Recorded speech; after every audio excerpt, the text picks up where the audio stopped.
दोस्तों, आज के इस वीडियो में मैं आप लोगों को एक ऐसी सच्ची कहानी, एक ऐसे दिल को दहला देने वाली सच्ची घटना सुनाने वाली हूँ जिसको जब आप सुनेंगे समझेंगे तो जाहिर सी बात है आपका पैरों तले ज़मीन खिसक जाएगी। इसलिए अगर आप खड़े हैं तो बैठ जाए, बैठे हैं तो लेट जाए, क्योंकि ये कहानी भी कुछ इंसान को अंदर से झकझोर के रख देने वाली है। दोस्तों, आप लोगों ने अक्सर सुना होगा कि जो माँ बाप होते हैं, भगवान हर घर में उपस्थित एक समय पर नहीं हो सकते थे, इसलिए उन्होंने माँ बाप का रूप बनाया। माँ बाप के रूप में स्वयं भगवान ही होते हैं, ऐसा कहा जाता है, ऐसा माना जाता है। लेकिन क्या हो जब यही भगवान का दर्जा दिए जाने वाले माँ बाप अपनी ही बेटी के साथ 10 नहीं लगभग 2 साल तक लगातार शारीरिक तरीके से उसका रेप करें, उसको उत्पीड़ित करें, क्या होगा? तो क्या कहेंगे इस बारे में? कितनी शर्मसार घटना होगी ये। जी हाँ दोस्तों, ऐसा ही कुछ हुआ। हाल ही में एक खबर बहुत ज़्यादा चर्चे के विषय में रही। चलिए मैं इस कहानी को आपको सिलसिलेवार तरीके से सुनाती हूँ। आदाब, नमस्ते, सत श्री अकाल। मैं हाजिर हूँ फिर से एक ऐसी ही सच्ची कहानी और सच्ची घटना के साथ। और मेरा आप में से किसी को भी ये कहानी सुनाने का मकसद आप में से किसी की भी भावनाओं को चोट पहुंचाना या आहत करना, ऐसा मेरा मकसद बिल्कुल नहीं, कतई नहीं है। बल्कि समाज में घट रही घटनाओं से आप लोगों को जागरूक कराना ही मेरा मकसद है। दरअसल ये जो कहानी की तरफ बढ़ते हैं, दरअसल ये जो कहानी है ये घटना है बिहार से। बिहार में एक ज़िला पड़ता है सिवान, वहाँ की ये घटना है। वहाँ एक परिवार होता है छोटा सा, जिसमें बीवी और शौहर होते हैं। दरअसल जो पिता होते हैं उनका नाम होता है शाहिद आलम, और जो उनकी पत्नी होती है उनका नाम होता है रुबीना आलम। ये लोग होते हैं घर में, परिवार में 2 लोग होते हैं। और थोड़े दिन के बाद जब इनका शादी होती है, उसके थोड़े वक्त के बाद घर में एक नन्ही परी आती है। बिटिया का जन्म होता है जिसका नाम की शाहिदा रखा जाता है।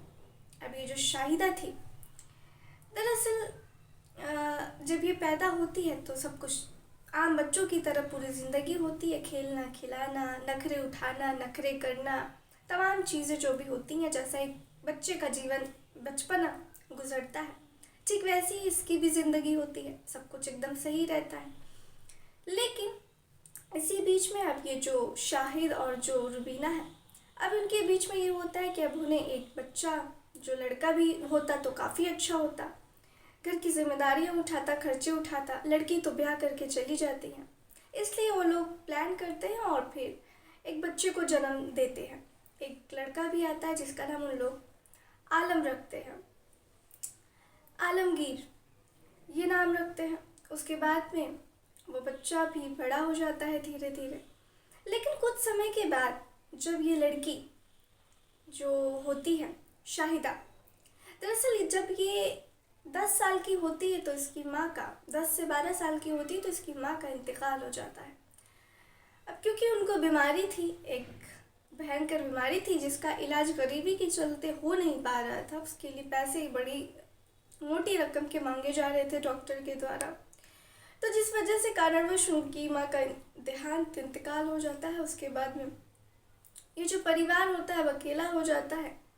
और ये जो लड़का होता है, इस लड़के को कामकाज के सिलसिले में अब बाहर भेज दिया जाता है मुंबई में कमाने के लिए।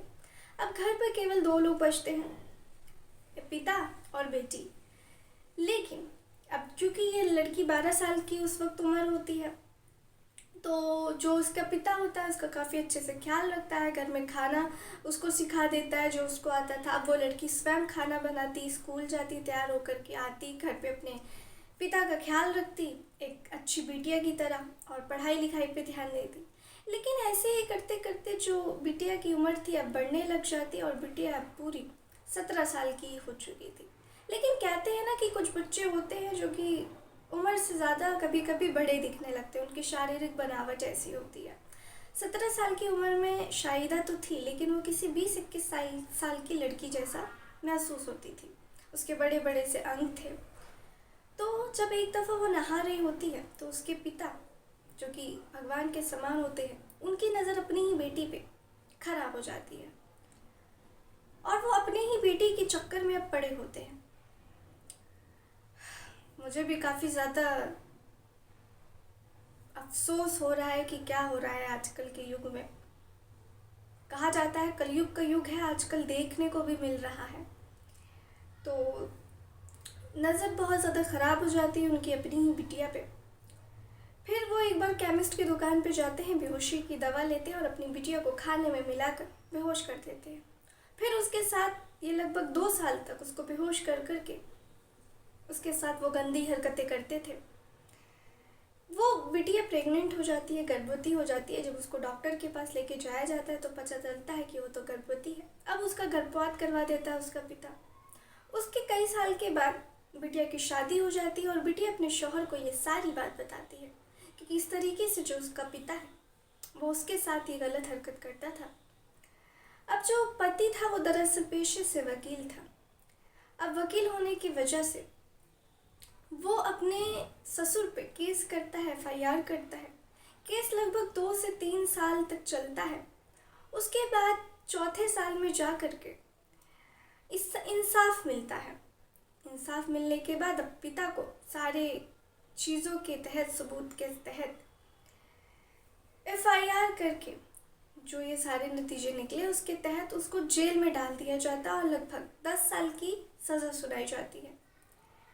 तो दोस्तों, अब वो जो पिता है वो जेल की हवा काट रहा है। तो आप लोगों ने देखा कि किस तरीके से क्या हो रहा है आज के ज़माने में। ऐसी आए दिन घटनाएं सुनने को मिलती हैं। क्या कहेंगे आप इस घटनाओं पे? मुझे कमेंट सेक्शन में ज़रूर बताइएगा। और अब वक्त आ गया है जो लोग मेरे वीडियो में कमेंट करते हैं प्यारे प्यारे से उनका नाम लेने की। सरोज सिंह जो कि रहने वाले हैं उत्तराखंड के, बिहार के रहने वाले हैं संतोष साहू, रवि कुमार जो कि पटना के रहने वाले हैं, और रिया सलोनी जो कि उत्तर प्रदेश की रहने वाली है। आप लोगों को बहुत बहुत शुक्रिया मेरे वीडियो में प्यारे प्यारे से कमेंट करने के लिए और आप सबका प्यार देने के लिए। आप लोग इस वीडियो को अपने फैमिली में, अपने व्हाट्सएप पे, अपने हर जगह पे शेयर कर दीजिए ताकि मुझे और ज़्यादा सपोर्ट मिल सके और आप लोगों को और ऐसी ही घटनाओं से मैं जागरूक कर सकूं और आप तक घटनाएं बहुत अच्छे तरीके से पहुंचा सकूं इस चैनल के माध्यम से। आप सबको बहुत बहुत धन्यवाद। अपने सावधान रहें, सतर्क रहें, अपनी बहन बेटियों को ख्याल रखें। मिलते हैं फिर ऐसे ही किसी सच्ची और अच्छी घटना में। तब तक के लिए आप लोग अपना ख्याल रखें। जय हिंद, जय भारत, धन्यवाद।